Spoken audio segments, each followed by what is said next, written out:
Bonjour à tous et bienvenue à cette webconférence qui portera aujourd'hui sur le Lean Supply Chain et notamment comment optimiser votre chaîne de valeur.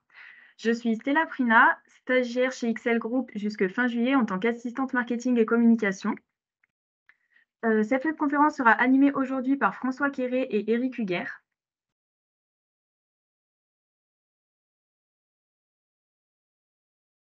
Donc pour le bon déroulement de cette webconférence, je vais vous donner quelques petites informations. Pour le confort de tous, vos micros et caméras seront coupés. Ça permettra aux personnes qui ont moins de connexion de bien pouvoir suivre la webconférence. Vous pourrez également poser des questions tout au long de la session via le module chat. C'est le module dans lequel tout le monde a dit bonjour. Et enfin, les slides vous seront partagés en début de semaine prochaine, ainsi que le replay que vous pourrez retrouver sur le site internet et sur la chaîne YouTube. En introduction, je vais vous présenter brièvement la société XL Group. Nous sommes un cabinet de conseil et de formation spécialisé dans le domaine de l'excellence opérationnelle. Nous sommes implantés en France depuis 35 ans et nous avons une antenne à Paris, à Grenoble, à Reims, à Lorient et à Lille, ainsi qu'une filiale en Suisse depuis 2014. Je vais maintenant laisser la parole à Eric et François et je vous retrouve en fin de session. Bonne webconférence.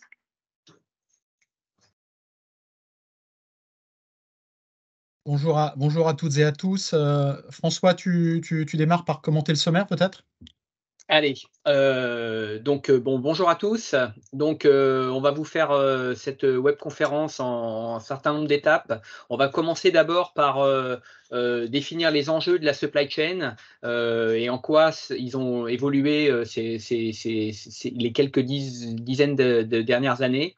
Ensuite, on va parler d'un diagnostic supply chain et comment établir un schéma directeur à partir d'un état des lieux.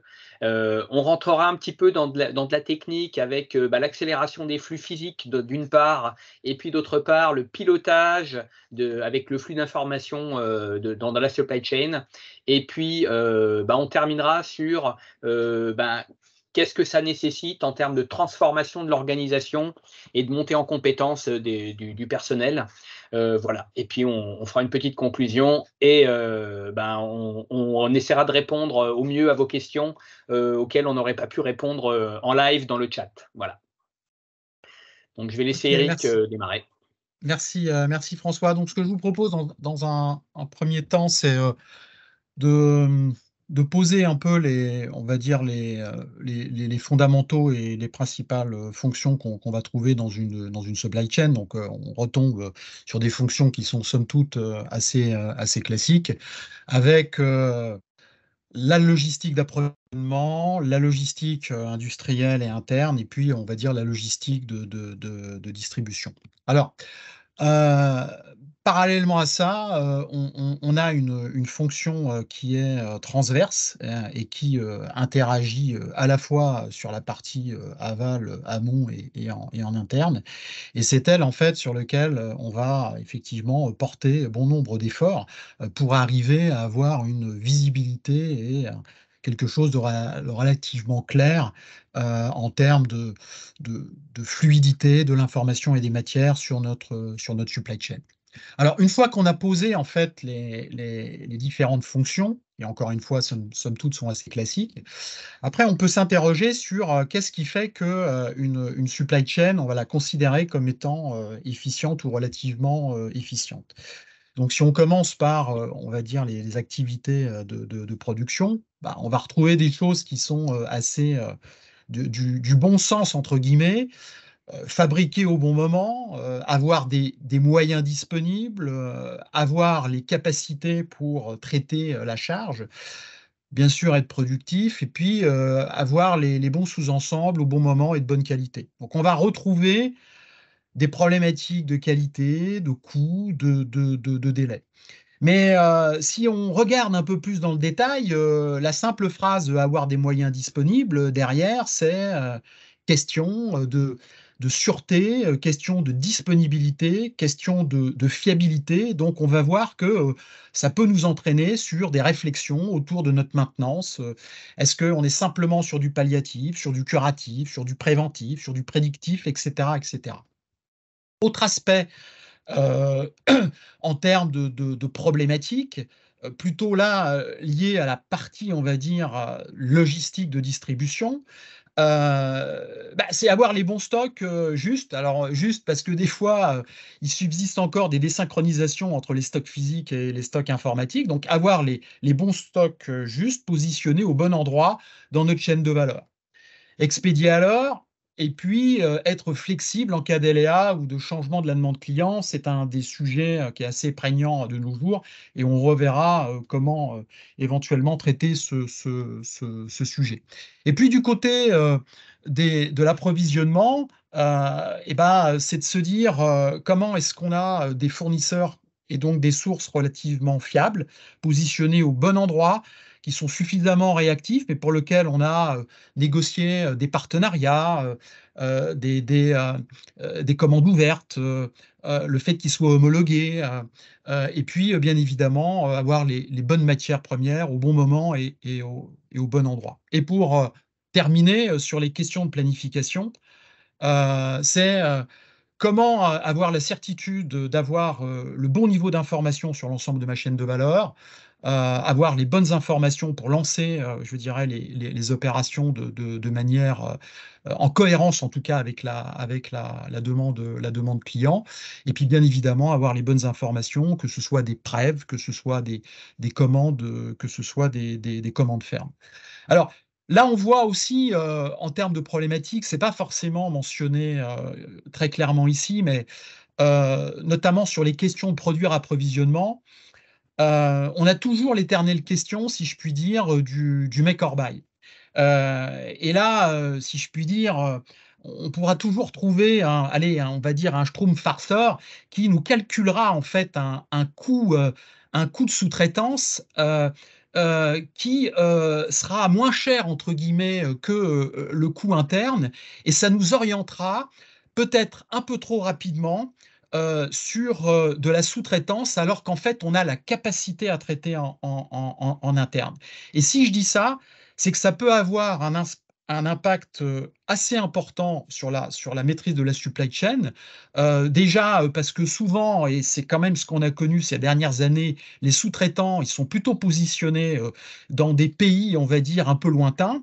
Et puis, de plus en plus, on est aussi challengé sur la notion de chaîne de valeur durable, pérenne, avec cette notion de bilan carbone. Alors, pour aller un peu plus loin sur les enjeux, et si je reprends un peu le contexte actuel, alors, bon, c'est un peu un lieu commun maintenant, cet acronyme VUCA, je pense que je vais le rappeler, mais c'est volatile, incertain, complexe, ambigu. En fait, tout simplement pour dire que ça bouge beaucoup, très rapidement et partout, y compris sur la demande client. Que ce soit d'ailleurs en B2C ou en B2B, on a un comportement parfois des acheteurs. Voilà, c'est un peu tout de suite pour hier, avec des variations qui sont dues à un certain nombre de, comment dirais-je, de phénomènes. Il ne s'agit pas ici là de les commenter ou de les juger, c'est que de fait, on est sur une logique de demande assez erratique, avec beaucoup d'exigences en termes de télé, mais aussi beaucoup d'exigences en termes de personnalisation. Je veux un produit très personnalisé, très rapidement, qui coûte pas cher et de très bonne qualité. Bon, donc ça, c'est un peu parfois contradictoire, mais en tout cas, c'est bien le sujet auquel va répondre, je dirais, la majorité des industriels aujourd'hui. Et puis, on l'a vu aussi assez récemment, notamment sur les semi-conducteurs, etc., des problématiques assez conséquentes sur les questions d'approvisionnement. Alors, en plus de cette variabilité des clients, des approvisionnements, de l'achat, on a aussi une variabilité interne. Alors la variabilité interne, qu'est-ce que c'est? C'est nos écarts au standard, c'est des fois pas de standard, c'est des fois de la variabilité que j'appellerais managériale, c'est-à-dire un peu c'est ordre et contre-ordre. Enfin, toute cette variabilité inhérente en fait à l'organisation humaine qui vient se rajouter à la variabilité de la demande et des approvisionnements. Alors ça induit quoi? Ça induit un certain nombre, je dirais, de risques potentiels au niveau des opérations, au niveau opérationnel. Et donc, ça nous oblige, quelque part, à avoir une optimisation au niveau de la chaîne de valeur. Et donc là, très rapidement, on va être, François en parlera, sur des questionnements autour des stratégies de stock en termes de positionnement dans la chaîne de valeur, mais aussi en termes de dimensionnement par rapport aux matières premières, aux encours ou aux produits finis. Rajouter à ça un certain nombre de contraintes, on en a parlé, contraintes QCD, contraintes environnementales qui viennent, je dirais, un peu sophistiquer et compliquer la chose. Alors, j'en profite aussi sur les stocks, en fait, c'est au-delà d'avoir, je dirais, une problématique de stock trop important ou pas de stock du tout. Il faut bien voir qu'il y avait comment dirais-je, une étude qui était sortie il y a quelque temps sur la cause de mortalité, entre guillemets, des PME. Euh, on constatait que beaucoup de PME allaient au tribunal de commerce avec un carnet de commandes plein. Par contre, le besoin en fonds de roulement n'était pas géré de manière optimisée. Donc, en fait, le cash, la trésor, n'était pas suffisante puisqu'elle était mobilisée sur les stocks et donc on ne pouvait pas payer les fournisseurs, les dettes fiscales et sociales et les collaborateurs au travers de ces salaires. Donc, cette histoire de stock, elle a aussi un impact assez considérable, notamment pour les plus petites structures, lorsqu'il s'agit d'avoir une maîtrise, entre guillemets, de son BFR. Alors tout ça pourquoi? Parce que, en fait, le truc, c'est qu'à un moment donné, on va se dire, on fait du lean, donc la valeur client. Comment est-ce qu'on va s'y prendre en fait? Comment est-ce qu'on va s'y prendre pour structurer notre organisation? Déjà, pour avoir des clients qui sont satisfaits en termes de qualité, coût, délai, relations commerciales, etc., etc. Et donc ça nous impose aussi d'avoir une vision, une stratégie, et donc quelque part un schéma directeur industriel et logistique. Donc c'est là-dessus que je voudrais un petit peu continuer. Donc pour pouvoir élaborer un peu une vision et un schéma directeur, encore faut-il s'entendre sur le point de démarrage. Ça, c'est un élément qui est fondamental et c'est ce qui est indiqué un peu dans ce slide, c'est-à-dire que d'abord, est-ce qu'il y a une prise de conscience de ces difficultés et de la volonté d'évolution?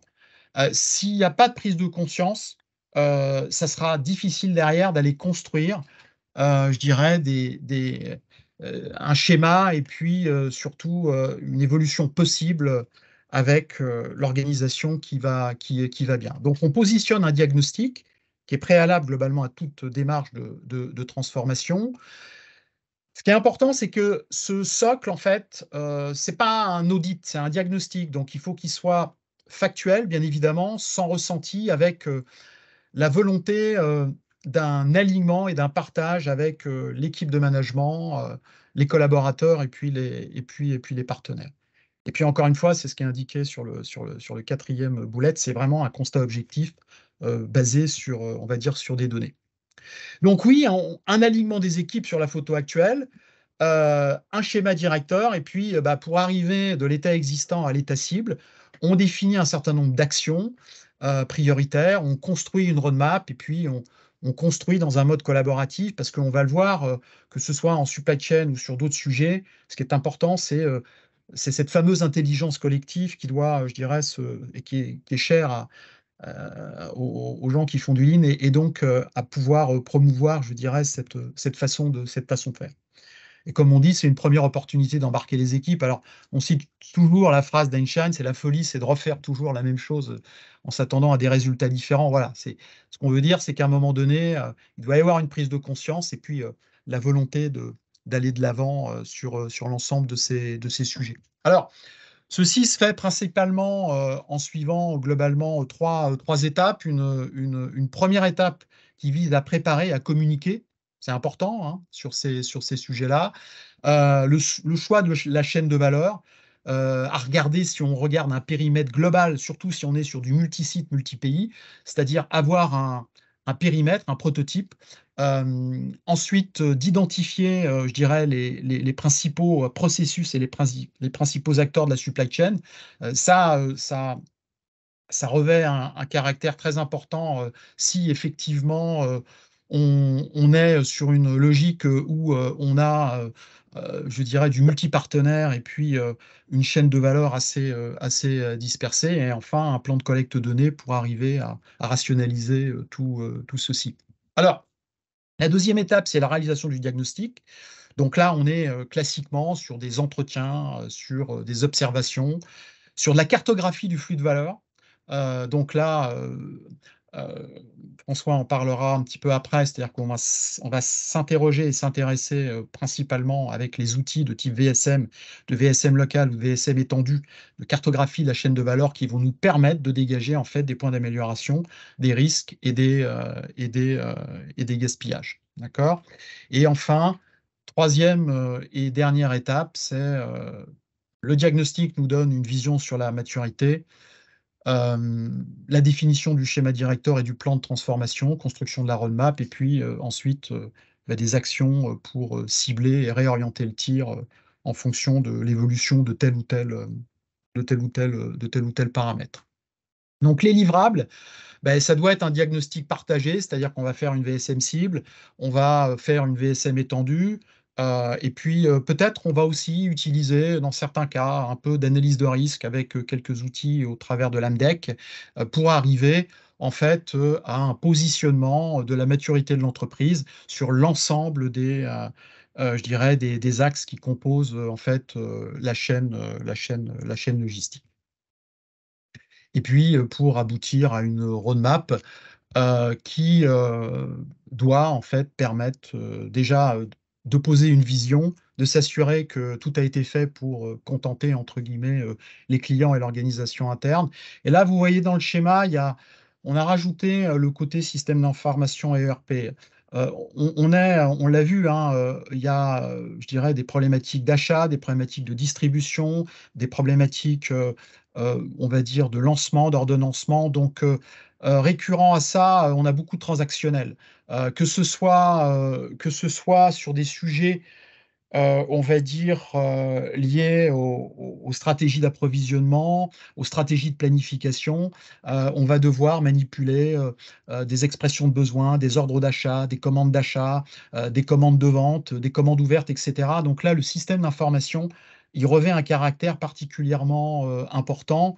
Et là, on va trouver les grands acteurs du marché, mais en fonction des stratégies de planification qu'on va pouvoir utiliser, il n'est pas impossible parfois d'avoir des add-ons ou des softs qui soient un peu plus ciblés. Je pense notamment à quelques acteurs, je dirais, concernant les stratégies de planification de type DDMRP, mais François en parlera un peu plus. Voilà, donc effectivement, on peut se dire que voilà, quand on regarde les enjeux et les difficultés potentielles, on peut se dire bon, c'est pas le pied entre guillemets, mais rassurons-nous, il y a un certain nombre de méthodologies, de démarches et d'approches et de réflexions qui vont nous permettre en fait de nous aider à structurer l'ensemble de notre chaîne de valeur. Voilà, donc je vais maintenant laisser la parole à François qui va aller un peu plus dans le détail, si je puis dire, sur des points un peu plus techniques. Bien, donc on va déjà regarder comment faire pour accélérer notre flux, parce que souvent on va prendre ça par l'angle des délais, même si bien entendu on va s'attaquer à tous les autres axes de performance de notre supply chain, mais on va commencer par attaquer les délais. Donc déjà, premier point, on va citer la loi de Plessel qui dit que tous les bénéfices sont directement liés à la vitesse du flux des matières et des informations. Donc, dans un premier temps, on va s'intéresser au flux de matière. Ce flux de matière, on voit bien que plus il est rapide, donc en se mettant bien du point de vue de la matière, plus ça va accélérer la rentrée de cash dans l'entreprise. Donc, à partir de là, qu'est-ce qui pourrait ralentir notre flux ? En fait, la première problématique qu'on pourrait avoir, c'est est-ce qu'on a assez de capacité dans l'ensemble de notre supply chain ? Donc, on va, grâce à nos outils de VSM étendu, on va caractériser les goulots de notre supply chain alors on va peut-être faire la différence entre qu'est-ce que c'est qu'un goulot et qu'est-ce que c'est qu'une contrainte de capacité. Le goulot, c'est le plus lent, la contrainte de capacité, c'est une étape qui ne répond pas à la demande client. Donc là, je vois sur mon petit schéma, par exemple, que j'ai le numéro 3 est goulot, mais 3 et 4 sont des contraintes de capacité si je considère que mes pointillés sont la demande client. À partir de là, on va étudier ces capacités, hein, on va vous aider à étudier ces capacités, et puis on va arriver à dire que partout où je manque de capacité, j'ai des files d'attente potentielles, soit de commandes, soit de produits, qui vont se créer et qui vont donc me générer du délai pour les clients. Donc, une fois qu'on a dit ça, alors il ne s'agit pas seulement d'étudier la capacité d'un point de vue moyen, il va aussi potentiellement falloir l'étudier d'un point de vue de sa variabilité. Puisque, on l'a dit tout à l'heure, la passation de commandes des clients est potentiellement erratique.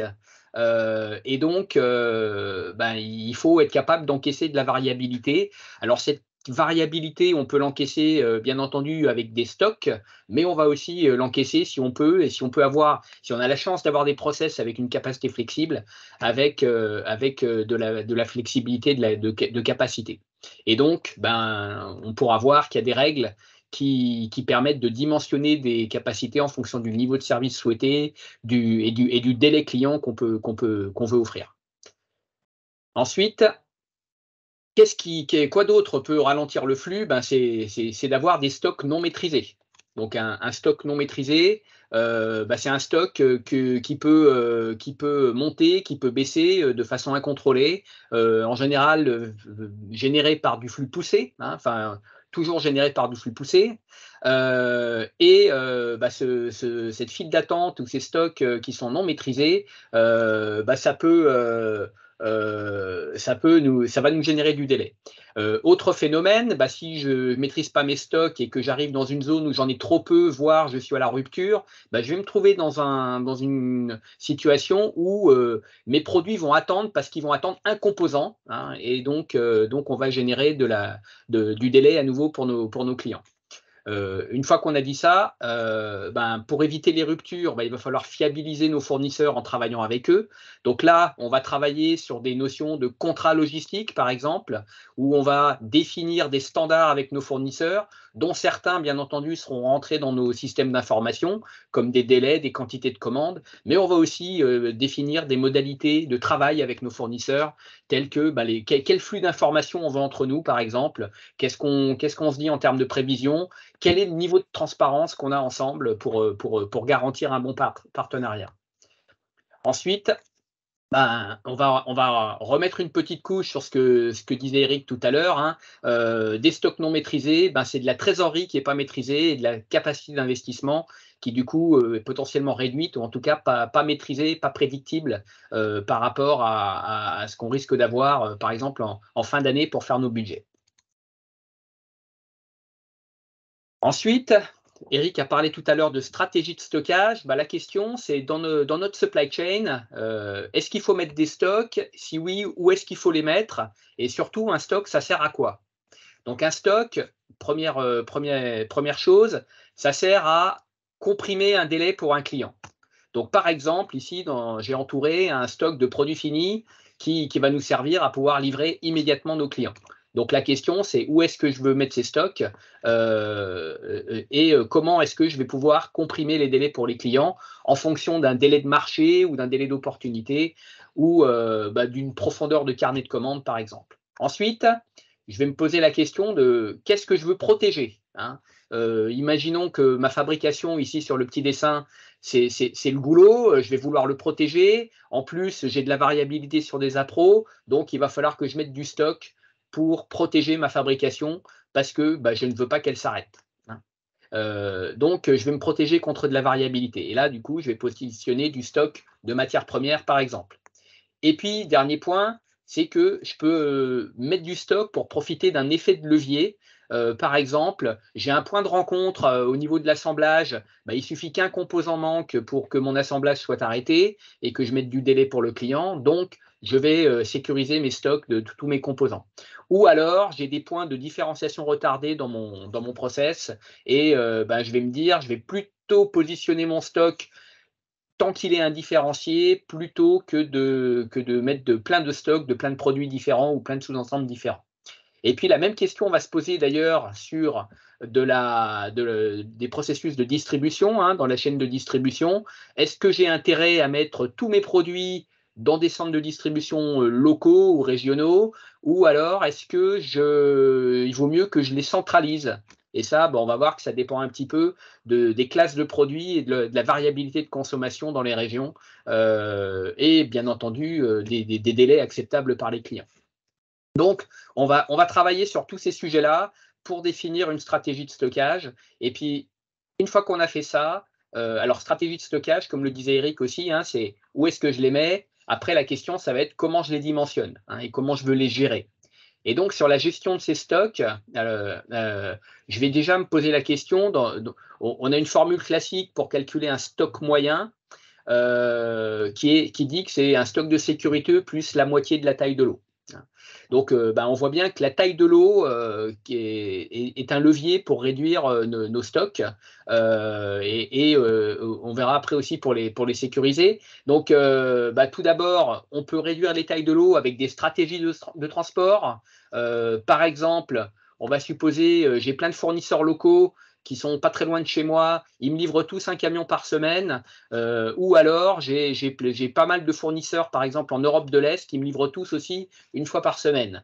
Est-ce que j'ai l'opportunité avec ces fournisseurs de créer soit une tournée du laitier qui me permettrait de ramasser tous les jours chez tous mes fournisseurs, ou alors de massifier du transport depuis l'Europe de l'Est en faisant livrer un gros camion complet par jour, plutôt que 5 camions complets par semaine de chacun de mes fournisseurs. Donc, on voit qu'on a des leviers, y compris par le transport, ce qui n'est pas forcément intuitif, hein. On se dit, tiens, je diminue mes tailles de lot, je vais multiplier mes coûts de transport. Deuxième sujet qui peut faire qu'on va être tenté de faire des grosses tailles de lot, c'est nos changements de série, hein, sur nos processus industriels. Et là, on voit bien que si seulement on pouvait diviser nos temps de changement de série par un certain facteur, imaginons qu'ici que je le divise par 5, je pourrais peut-être faire 5 fois plus de changements de série, et donc sans perte de capacité, bien sûr, et donc je pourrais passer à des tailles de lot hebdo au lieu de mensuel, par exemple.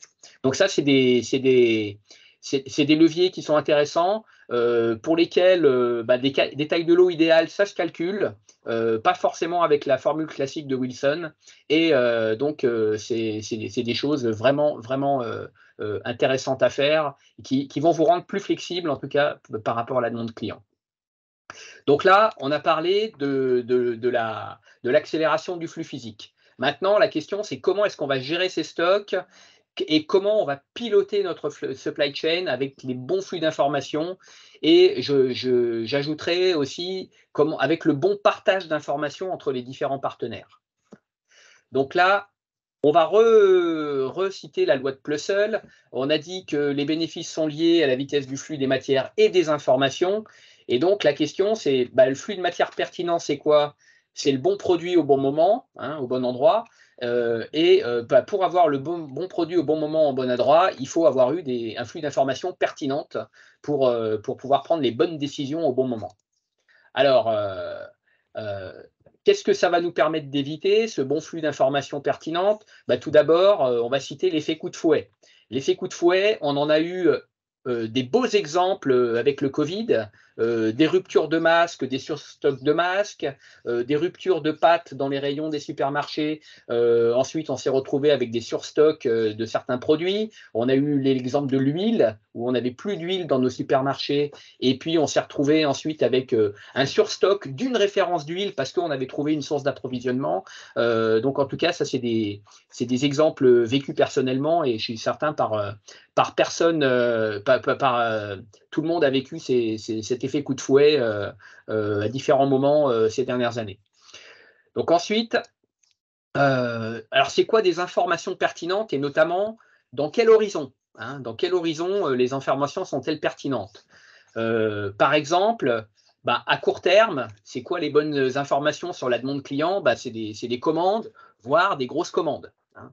qui vont nous permettre de gérer au plus près d'un point de vue, dans un axe, dans un horizon opérationnel. Par contre, dans un horizon long terme, on n'a pas encore nos commandes, donc l'info pertinente, c'est quoi? C'est des prévisions, et puis on connaît notre saisonnalité, par exemple, et puis peut-être que nos distributeurs si on est dans la grande distribution, ont établi un planning de promotion. Voilà, ça va nous donner des informations pour savoir en amont qu'est-ce qu'on va devoir produire. Ensuite, sur l'axe très opérationnel interne, l'horizon court terme, c'est quoi? J'ai une machine en panne, je suis en retard sur un ordre de fabrication, par exemple. Donc ça, c'est de l'info à court terme. Par contre, je ne connais pas mes pannes futures, je ne connais pas mes OF futurs. Par contre, je connais la performance moyenne de mes machines, ou j'ai une projection de la performance moyenne de mes machines sur le moyen ou long terme. Donc, je vais planifier avec ça. Ensuite, à court terme, je vais être obligé de rentrer dans le détail par référence. À long terme, je n'ai pas forcément besoin de connaître au détail par référence. Je vais juste dimensionner des capacités par famille de produits. Et puis, le dernier point sur les stocks, à court terme, j'ai besoin d'avoir un niveau de précision de stock juste, de savoir combien j'en ai en stock. À long terme, j'ai besoin de connaître ma stratégie de stockage et quelles sont mes projections de stock que je veux avoir. Voilà. Alors, à partir de là, ça va servir à quoi de piloter et de planifier? L'enjeu, c'est d'anticiper l'allocation de ressources, soit humaines, soit de machines, soit de matières premières. Et là, je vais avoir besoin de prendre des décisions pour application dans des opérations, dans des horizons opérationnels, tactiques et stratégiques. Donc, on va rentrer un petit peu dans le détail des processus de planification et notamment d'adéquation charge-capacité. Donc ça, il n'y a pas un projet de transformation qu'on a fait où il n'y avait pas besoin de rentrer dans ces processus d'adéquation charge-capacité. On se rend compte que c'est une problématique qu'on a dans toutes les entreprises qu'on accompagne. Alors, bien entendu, plus l'entreprise est une multinationale et plus il y a des processus qui sont assez matures, la difficulté est plutôt de synchroniser les informations et d'aligner les objectifs de chacun. Par contre, c'est souvent des processus qui sont, on va dire, qui sont un peu balbutiants, qui sont un petit peu balbutiants dans les petites entreprises. Alors, j'ai besoin de quoi pour assurer une bonne adéquation charge-capacité? La première chose dont j'ai besoin, c'est de connaître la demande. Alors, la demande client, il y a la demande, bien entendu, commerciale. Hein, c'est quoi les prévisions de vente? Donc, sur le long terme, c'est quoi les prévisions de vente? Sur le court terme, c'est quoi mes commandes? Par contre, je peux avoir d'autres demandes pour les capacités industrielles, hein, qui vont être, par exemple, des essais R&D. Sur le long terme, des essais R&D, des volumes d'essais, on va dire. Et puis, sur le court terme, mes essais R&D, j'ai des volumes précis et ils sont planifiés pour un jour précis ou une semaine précise, par exemple. Hein. Donc ça, le premier point, c'est la visualisation de la demande qui va nous permettre de savoir qu'est-ce qu'il faut mettre en place comme capacité industrielle. En parlant de capacité industrielle, il va quand même falloir qu'on connaisse nos capacités industrielles. Et là, je vais avoir besoin de modéliser ces capacités. Et encore une fois, on se rend compte qu'on a beaucoup de clients, notamment dans des petites structures, qui ont peu de culture de la mesure et qui donc, en voie de conséquence, ont peu de modèles de capacité, en tout cas ne connaissent pas vraiment leurs capacités. Et donc, qu'est-ce qui va être pertinent sur le long terme? Là, c'est plutôt des rendements moyens. Qu'est-ce qui va être pertinent sur le court terme? C'est mes avances-retards, c'est mes aléas, etc., etc. Et puis, une fois qu'on a dit ça, j'ai des beaux outils, visualisation de la demande, modélisation de la capacité de l'autre côté. Donc, beaux outils, j'ai des beaux outils charge-capacité. Par contre, si je veux mettre tout ça en musique, je vais avoir besoin de processus de management qui vont me permettre de manager les décisions qu'on va prendre et surtout le suivi des actions qui vont nous permettre d'adapter les capacités aux charges. Ou alors, si on a des capacités très, très rigides, parce qu'on a des gros moyens industriels peu flexibles, là, on va avoir peut-être besoin d'adapter les charges aux capacités et de faire du lissage. Donc, il nous faut des processus de management qui vont nous permettre de prendre des décisions, de suivre ces décisions et de suivre l'application de ces décisions. Voilà.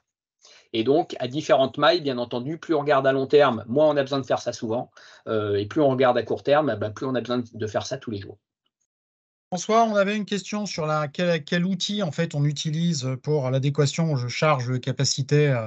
On n'a pas forcément, enfin, ça peut être de la simulation Alors, Excel, ça peut être aussi la simulation utilisée via les outils en type ERP ou autre. oui.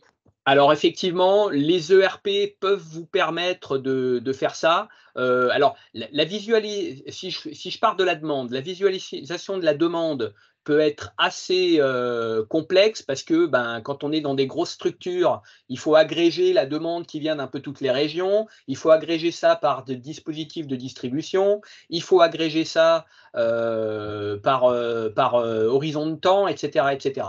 Donc, c'est des processus un petit peu complexes. En général, les grandes entreprises sont assez bien structurées pour gérer ça avec leur système d'info. Les modélisations de capacité, c'est des choses qui vont être en général rentrées dans les ERP également. Par contre, il y a souvent besoin, quand on démarre là-dedans, de passer par des phases de prototypage et puis on va utiliser des outils Excel pour dire notre capacité, c'est quoi ces leviers de variation, dans quel délai je peux les faire varier, ces leviers. Et là, il y a aujourd'hui modélisé avec des Excel pour démarrer en tout cas.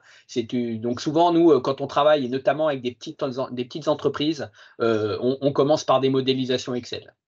Je rebondis là sur la question. Oui, oui, il y a une différence entre ERP et best of breed. Souvent, dans les petites structures, le best of breed, c'est le ERP avec de l'Excel. Dans les plus grosses structures, on peut trouver effectivement des outils dédiés, notamment à la prévision des ventes, dédiés à l'ordonnancement à capacité finie, etc., etc. Maintenant, comment dirais-je, en fonction de on va dire, notre expérience en la matière, euh, des fois, il peut être intéressant d'utiliser le module d'adéquation charge-capacité de l'ERP s'il existe. Mais franchement, pour avoir réalisé une maquette dans le domaine de la production de services, un bon Excel avec derrière un bon Power BI ou un bon tableau qui tape, c'est pas mal non plus. Alors, je ne veux pas dire que sur les grosses structures, on milite pour que ce soit l'Excel qui soit utilisé en termes d'adéquation charge-capacité, mais en fait, quand on regarde dans nos diagnostics, souvent, même avec des ERP type JDE, Oracle ou SAP, vous arrivez malheureusement, si je puis dire, toujours au bon vieux fichier Excel. Donc là, les softs n'ont pas encore complètement, je pense, résolu le truc, même s'il existe aujourd'hui, notamment dans le domaine du DDMRP, des outils qui sont un peu bien foutus et qui permettent d'avoir une visibilité relativement claire sur ces sujets, quoi. Voilà. Mais Voilà. ça reste une problématique quand même, je suis d'accord. Ouais. Et je dirais que sur les problématiques de modélisation des capacités, démarrer avec du fichier Excel quand on part de pas grand-chose, en fait, ça permet malgré tout de bien comprendre comment sont les leviers de variation de nos capacités. Voilà. Bon, en tout cas, vous pouvez avoir les meilleurs outils du monde. Si vous n'avez pas des processus de management adaptés, vous n'y arriverez pas plus, en fait.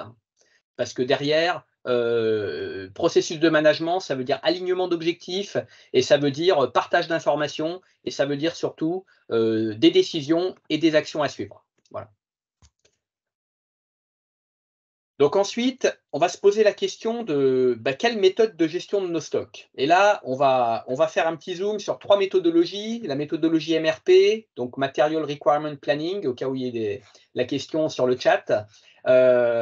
Donc là, le MRP, il va faire un calcul de besoins basé sur une projection de stock dans le futur, et donc notamment dans le futur, basé entre autres sur des prévisions, hein, puisque dans le futur, on ne connaît pas encore tout le carnet de commandes nécessairement.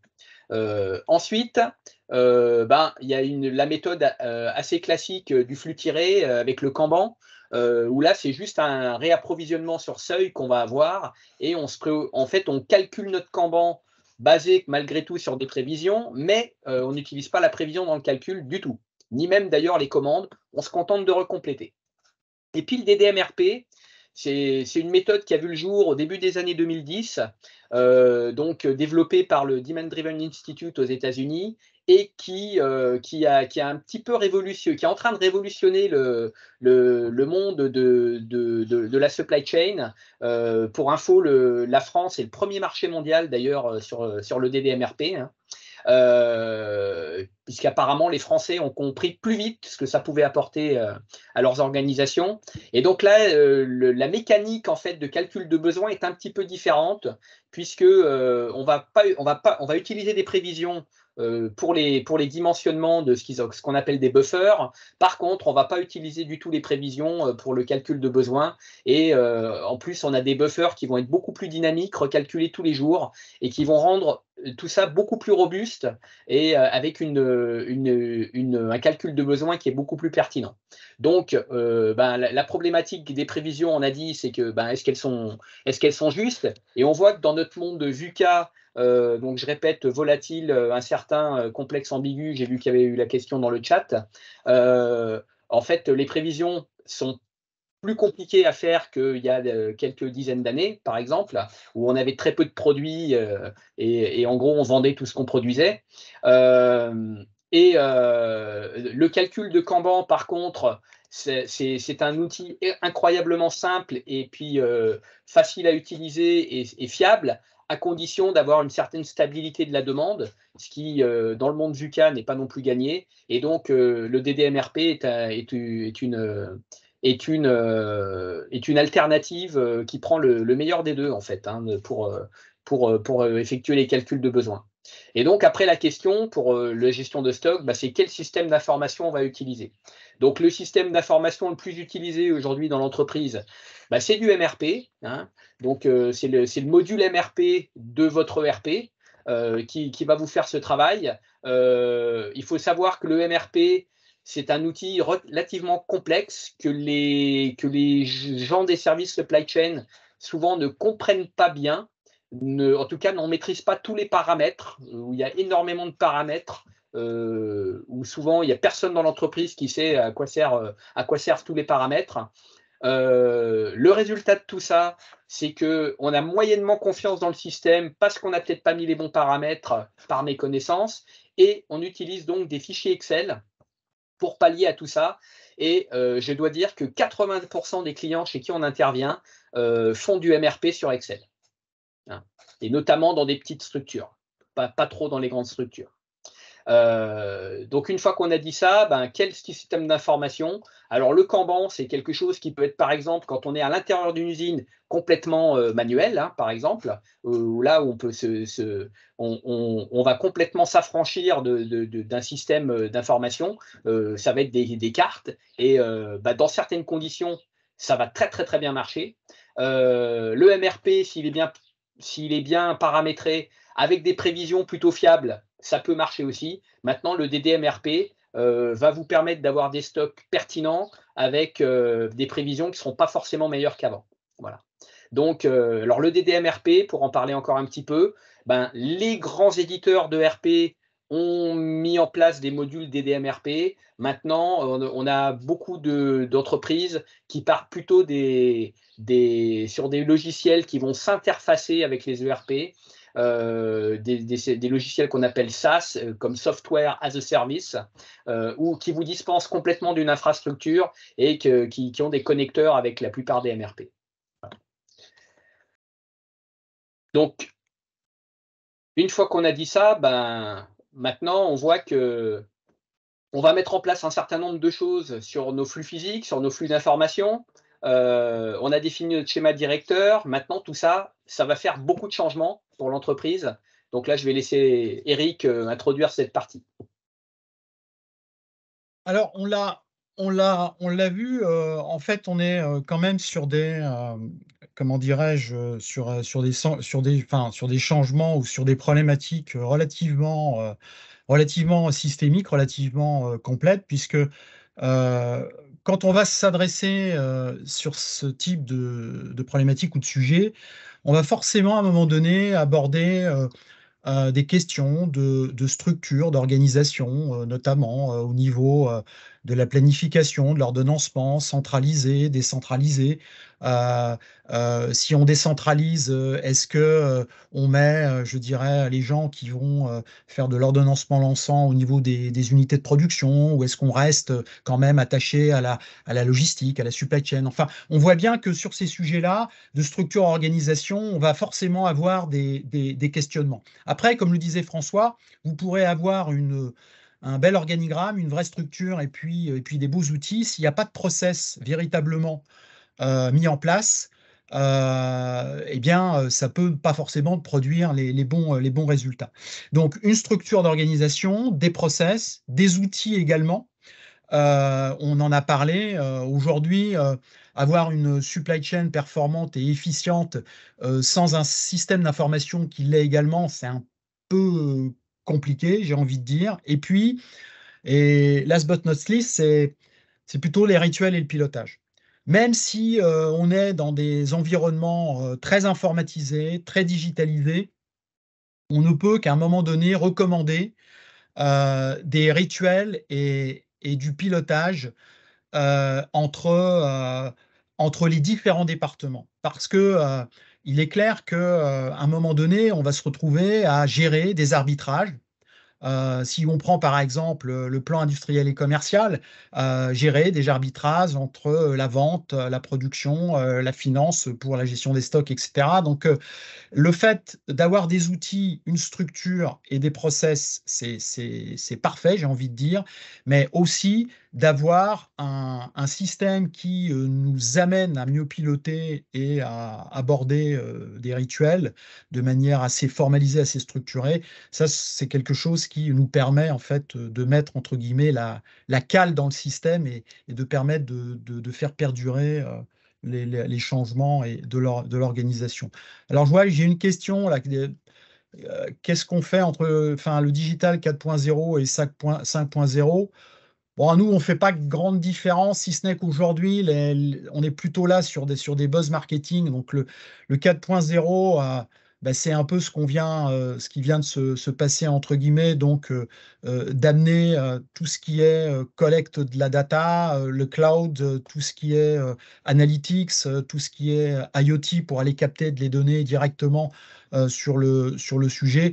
Après, je sais qu'en ce moment, il y a du buzz marketing sur le 5.0 où on ramène l'humain au centre des opérations. Ceci dit, quand on fait du lean, enfin, nous, humblement, on pense qu'on ne l'a jamais oublié, l'humain au centre des opérations. Donc, qu'on soit entre 1.0, 2.0, 3.0, 4.0 ou 5.0, ce qui nous paraît, nous, essentiel, même si, on l'a dit, hein, avoir une supply chain efficiente sans système d'information et digitalisation, ça nous paraît un peu compliqué.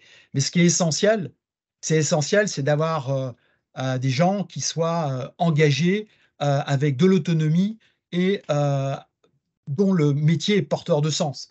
Voilà, donc ça c'est pour répondre un petit peu, tentative de répondre à la question. Après, sur les facteurs clés de succès, bien effectivement, on l'a un petit peu mentionné, c'est travailler avec l'ensemble des partenaires de la chaîne.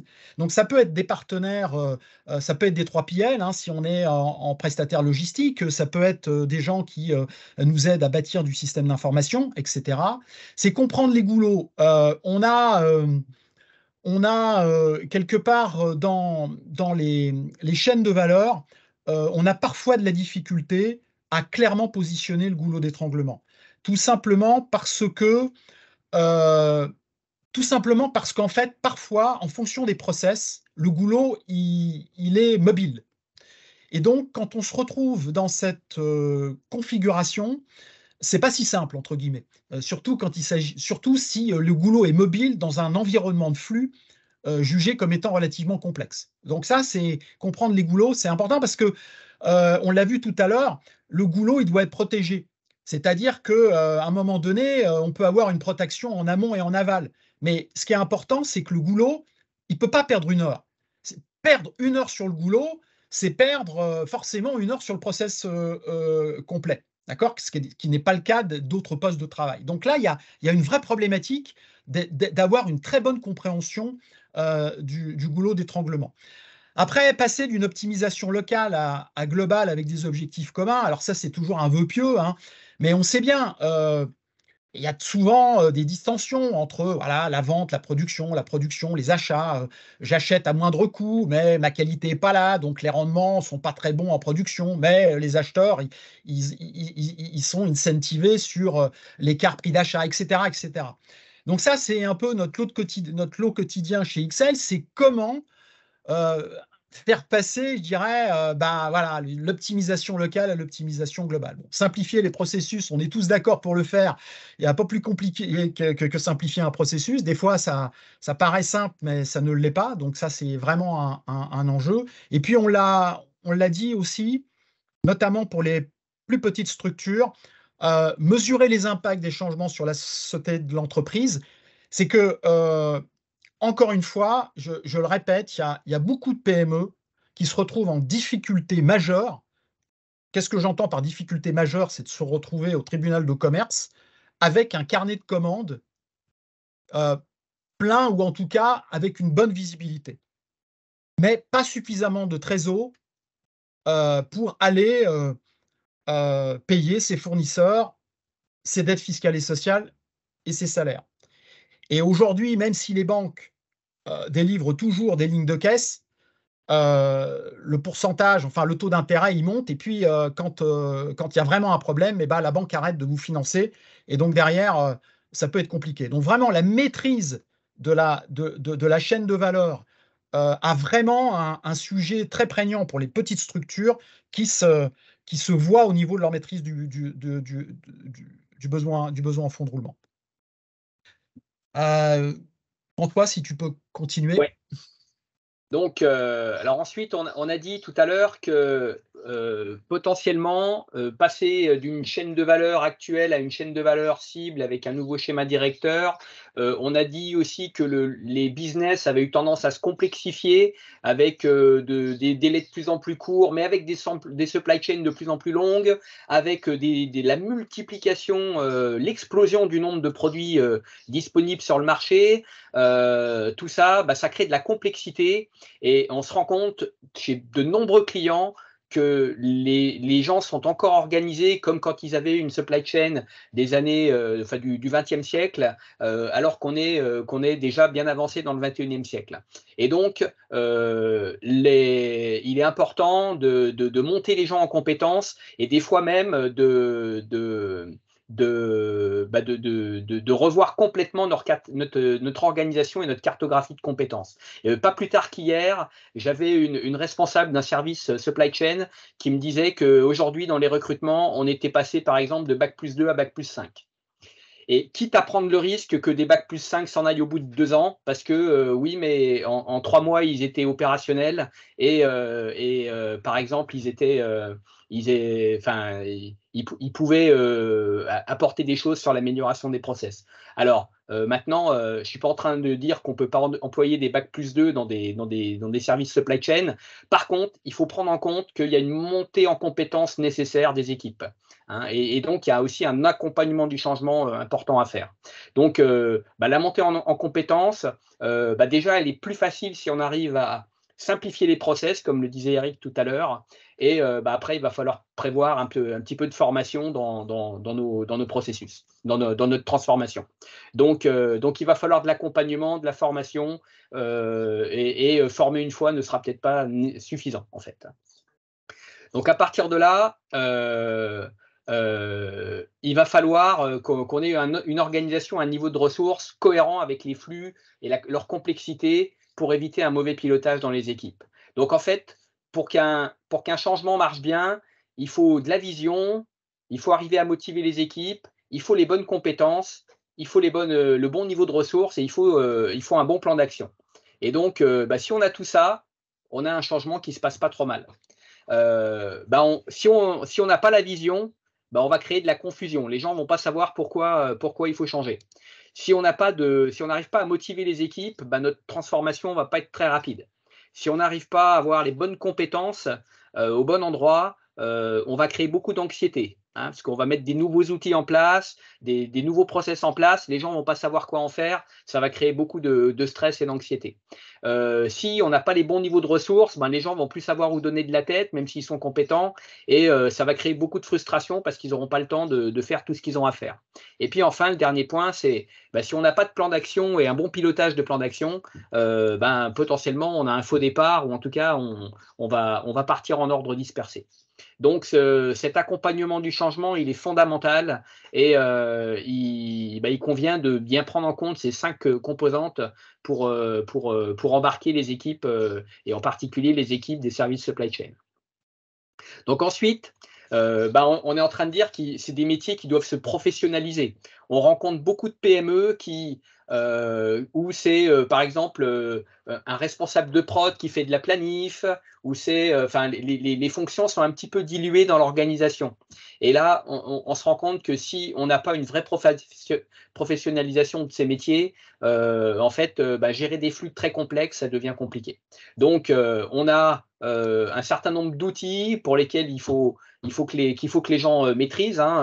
Donc, des outils soit d'un point de vue très, très opérationnel, soit d'un point de vue plutôt pilotage, stratégie, supply chain design, pour que les gens aient bien ça en main et donc travailler aussi sur le futur dans les horizons tactiques et stratégiques. Enfin, Eric en a un petit peu parlé au début. Aujourd'hui, on a des enjeux à la fois environnementaux et sociétaux. On parle beaucoup de RSE pour les entreprises, et on peut effectivement que constater qu'on a eu une énorme vague de délocalisation de production qui a généré qu'aujourd'hui on a des supply chains très longues qui génèrent beaucoup de risques, avec des transports qui génèrent beaucoup de bilan carbone. Donc, déjà, impact environnemental certain au niveau transport, mais aussi potentiellement impact environnemental parce que peut-être que les normes environnementales ne sont pas les mêmes dans tous les pays et on est amené à sous-traiter dans des pays qui ont des normes moins sévères que nous. Et donc, c'est encore une opportunité d'augmenter le bilan carbone. Et puis, le dernier point, c'est que par rapport aux enjeux sociétaux, on sous-traite aussi dans de nombreux pays où le code du travail n'est pas le même que chez nous. Alors, chez nous, on peut le trouver contraignant, mais en tout cas, on a des normes, on va dire, qui ne sont pas les mêmes dans tous les pays. Donc, ça fait une distorsion de concurrence, et deux, on ne peut pas se satisfaire de ça intellectuellement. Donc, à partir de là, on voit déjà des entreprises qui ont des démarches très, très volontaristes de relocalisation de leur production ou de leur sous-traitance, ne serait-ce que pour pallier à des risques, puisque la crise Covid nous a bien montré que le fait d'avoir des supply chains très, très mondialisées générait des risques importants en termes de rupture de la chaîne d'approvisionnement. Et puis j'aimerais citer quand même quelques entreprises, dont certaines qu'on est allé auditer, qui ont des attitudes très volontaristes, par exemple pour, quand elles le peuvent, faire venir des produits par péniche plutôt que par la route, par exemple à partir du port de Fos-sur-Mer, ou pour utiliser du train au lieu des camions. Donc, alors forcément, le train et une barge, ça n'a pas la même flexibilité qu'un camion. Néanmoins, il y a des entreprises aujourd'hui qui ont cette démarche, en tout cas de se poser la question et puis d'y aller là où c'est possible. Sachant que ça demande aussi, bien entendu, des compétences et puis de la connaissance de ces marchés. Pour aller plus loin, en tant qu'entreprise de conseil et de formation, on fait partie on est adhérent à l'association Supply Chain Plus, avec laquelle on a participé à bâtir un référentiel qui est sur 10 critères qui vont de la fiabilité, de l'efficience, agilité, au côté apprenant, collaboratif, aussi écologique, et la partie aussi gestion des risques, préventive, résiliente. Donc, c'est tout un référentiel. Je vous invite à aller voir sur leur site où en fait, le référentiel est en ligne. En fait, ça va vous donner un éventail d'excellentes pratiques. Plus vous arrivez dans les bonnes notes, on va dire, sur le référentiel, et plus vous allez voir des pratiques vraiment intéressantes qui valent le coup d'être creusées. Donc, à ce jour, c'est une association qui est assez récente, hein, depuis quelques années, et à ce jour, quatre entreprises ont eu un prix Supply Chain Plus pour l'excellence de leur supply chain. Donc voilà. Je vais laisser Eric commencer la conclusion.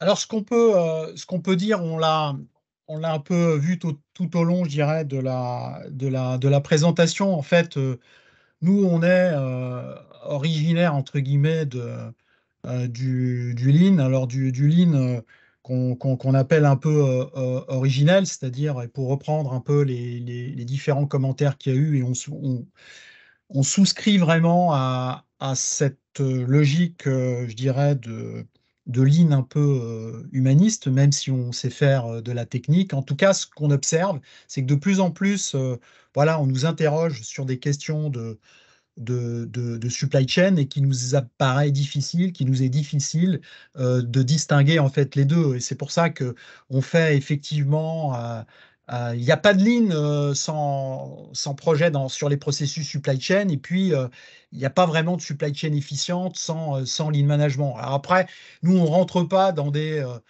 débats d'école de savoir si le lean fait partie de la supply chain ou la supply chain fait partie du lean. En fait, je dirais que on s'en moque un peu. Ce qui est important, c'est l'écoulement, c'est les flux. Et en fait, ça rejoint bien ce qu'on vit et ce qu'on pense chez XL. C'est pas une question de coût, c'est une question d'écoulement, c'est une question de flux. Les coûts viendront après. C'est pour ça que même si in fine, il y aura toujours des problématiques liées au coût parce que la marge, mais ce qu'on veut dire par là, c'est que si on se centre sur l'optimisation de l'écoulement et donc des freins à l'écoulement et donc des gaspillages, le huitième gaspillage étant on met des personnes dans des process complètement débiles, revisitons les process avec eux et rendons-les moins débiles, etc., etc. Donc ça, c'est vraiment ce qui nous importe chez XL, c'est vraiment de dire quand on interagit sur des sujets à forte connotation supply chain, eh ben on y va avec nos tripes lean entre guillemets. Voilà ce qu'on voulait positionner un petit peu comme conclusion. Je ne sais pas si Stella, c'est toi qui reprends la. Non, je vais juste conclure sur l'offre de formation. Je voudrais déjà rebondir vite fait sur une petite discussion que j'ai vue sur le chat entre Jawad et Quentin. Alors effectivement, on parle de hard skills, soft skills. Entièrement d'accord avec vous, hein. En fait, une des clés, c'est d'arriver à se faire confiance et à partager de l'information. Si vous n'avez pas des gens qui ont cette volonté, et ça c'est valable à tous les niveaux de l'organisation, c'est-à-dire si déjà au niveau top management, on n'arrive pas à s'aligner sur des objectifs communs, il nous arrive de voir des entreprises où les objectifs, par exemple, d'industriels et puis de commerciaux ou de gens de supply chain, par ailleurs, sont complètement inconciliables. Exemple, des rendements machines et des rotations de stock, totalement inconciliables. Si l'un a ses objectifs, l'autre ne peut pas les atteindre, et vice-versa. Donc, déjà, au niveau top management, il faut arriver à se mettre d'accord là-dessus. Et pour ça, ça passe aussi par du savoir-être, mais aussi par un alignement et puis à un moment, une prise de décision là-dessus. Et puis, il faut aussi que les équipes opérationnelles aient les mêmes attitudes. Mais j'ai envie de dire que les attitudes viendront si les objectifs déjà sont conciliables et alignés. Ce sera beaucoup plus facile d'avoir ces savoir-être ou en tout cas de faire aller les équipes dans le même sens. Voilà.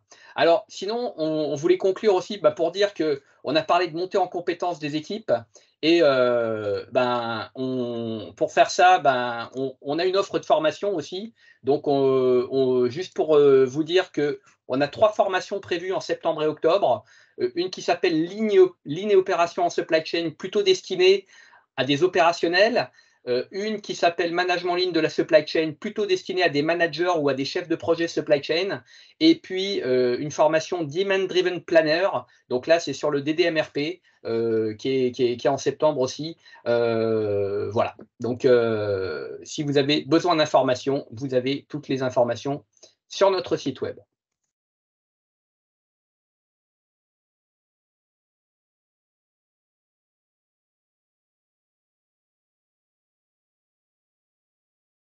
Je pense qu'on a répondu on a essayé de répondre à l'ensemble des questions au fil de l'eau. Juste pour dire, on était plus de 100. Voilà, on est un petit peu dépassé, on s'en excuse, on est encore 88, donc ce qui montre que voilà, les thématiques de Lean Supply Chain revêt un caractère, je dirais, important et intéresse toujours autant. Donc ça, c'est plutôt une très bonne nouvelle. En tout cas, François et moi-même vous remercions pour votre participation. Merci à tous. Merci. Et au plaisir de vous rencontrer si vous avez des questions. Effectivement, je pense qu'on a fait à peu près le tour des questions. Si jamais vous avez encore des questions ou qu'on n'a pas eu le temps d'y répondre, je vous afficherai une slide à la fin avec nos contacts pour que vous puissiez nous les poser. Je vous laisse maintenant prendre connaissance des prochaines webconférences à venir. Donc, nous avons le 15 septembre la webconférence sur le Lean Engineering, le 27 octobre pour analyse des données dans le service AVI, et pour le 15 décembre, comment la démarche statistique peut booster la productivité de notre entreprise Lean. Nous allons aussi avoir une webconférence en novembre, mais nous n'avons pas encore fixé la date et le sujet, mais ça ne saurait tarder. Merci à tous pour votre participation. Merci à Eric et à François. Et je vous laisse notre site internet si jamais vous souhaitez nous contacter. Vous avez aussi l'adresse de Camille, l'adresse mail. Merci à tous. Bon appétit.